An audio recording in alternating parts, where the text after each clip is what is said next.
Oleh sebab itu, kita menyatakan bahwa Pak Bupati terlibat di dalam pengelolaan bansos. Terlibat di dalam pengelolaan bansos. Abang jago, sorry Bang Jago, ampun Bang Jago. Dengan menggunakan rompi tahanan dan tangan di borgol, Hamim Pou keluar dari ruang pemeriksaan Kejaksaan Tinggi Gorontalo dalam pengawalan petugas. Hamim Pou mantan Bupati Kabupaten Bone Bolango 2 periode dari Partai Nasdem, ditetapkan sebagai tersangka dan langsung ditahan Kejaksaan Tinggi Rabu siang 17 April 2024 dalam kasus dana bantuan sosial keuangan dan aset daerah tahun 2011-2012. Berdasarkan keterangan Kepala Kejaksaan Tinggi Gorontalo Purwanto Joko Irianto, Hamim Pou diduga ikut terlibat dalam penyaluran dana bantuan sosial tidak sesuai dengan ketentuan yang berlaku.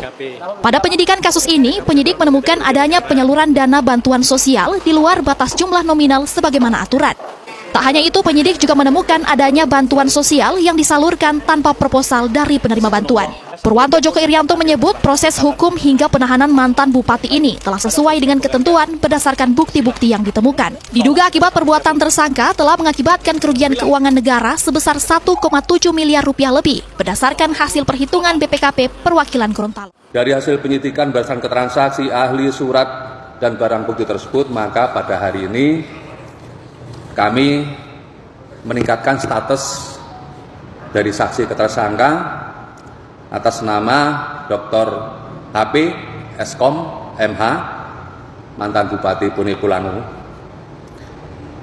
di mana perkara ini merupakan ujung atau muara dari penanganan tindak pidana korupsi atas dugaan penyelewengan atau penyimpangan dana bantuan sosial pada Dinas PPKAD Kabupaten Bone Bolango tahun anggaran 2011 dan 2012. Sementara itu, kuasa hukum tersangka menyatakan kaget terkait penetapan tersangka atas kliennya. Kuasa hukum Hamim Pou menyebut akan terus melakukan pembelaan terhadap kliennya hingga di persidangan. Setelah perkara berlanjut ini, setelah pemeriksaan saksi itu, kami dapat surat penetapan tersangka dengan surat penahanan. Dengan ada surat perintah penahanan juga ditembuskan sama keluarga. Intinya hari ini klien kami atau Pak Hamim ini belum diperiksa sebagai tersangka. Jadi kami ini hanya periksa sebagai saksi tadi. Dan insya Allah kami akan persuruh ini perkara sampai proses tingkat berikutnya. Setelah ditahan itu, beliau memang belum merasa bahwa saya ini sebagai tersangka. Sebelumnya, penyidik kejaksaan telah menetapkan 2 tersangka yang telah diputus pengadilan hingga kasasi Mahkamah Agung yang menyatakan keduanya bersama-sama dengan tersangka Hamim Pou melakukan perbuatan melawan hukum dalam kasus yang sama. Tersangka Hamim Pou diganjar dengan Undang-Undang Tindak Pidana Korupsi dengan ancaman hukuman penjara maksimal 20 tahun. Proposal didistribusikan oleh Bupati kepada OPD dan dilaksanakan sesuai dengan ketentuan. Oleh sebab itu, kita menyatakan bahwa Pak Bupati tidak terlibat di dalam pengelolaan bansos. Tapi saya tidak puas juga. Saya minta lagi keterangan ahli dari Dirjen yang Bidang Keuangan Daerah. Sudah kita minta lagi keterangan dan saya tugaskan salah satu koordinator dan Pak Asmisus di sana. Dan keterangannya cukup jelas bahwa kepala daerah itu tidak terlibat lagi dalam mengelola anggaran. Dan itu jelas di dalam APBD-nya juga disebutkan dan di Permendagri. Kemudian kita minta lagi ahli hukum pidana dan ahli administrasi. Kalau saya nggak salah dengan Pak Kadis Keuangan bolak-balik kita panggil di kantor, kita presentasikan. Dan bahkan terakhir sudah dibuat laporan pertanggungjawaban keuangan bansos itu 2 tahun itu tidak ada satupun surat dan saksi yang menyatakan Pak Hamim Pou itu menerima bansos.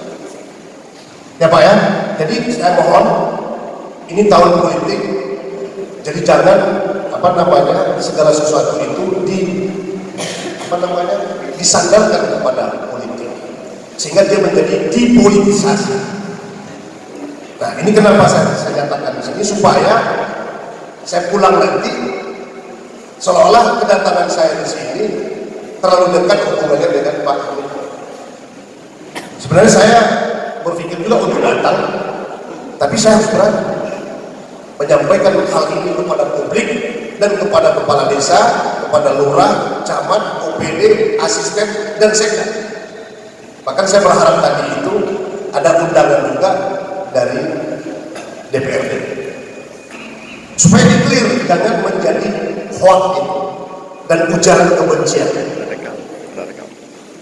Nah, oleh sebab itu Bapak juga harus berani seperti saya, baik kepala desa, lurah, camat, OPD, para asisten dan sekda. Katakan yang benar itu benar, katakan yang salah itu adalah salah. Makanya saya bismillah tadi berangkat dari rumah, saya kontak Pak Kadari, Pak belum ada di lokasi, nggak apa-apa, biar kita datang aja. Sesuai dengan undangan 8:30 kita datang. Kalau seandainya belum ada, kita tunggu. Bahkan supaya lebih banyak juga audiensnya, saya minta dengan Pak Bupati kita jalan kaki dari rumah Pak Bupati ke lokasi, supaya minimal kita menunjukkan ke publik kita ini semangat di dalam melaksanakan program-program pemerintah, mulai dari RPJMN dan RPNJ dan RPJMD yang dibuat oleh Bupati, sehingga ada hubungan sinergitas di situ.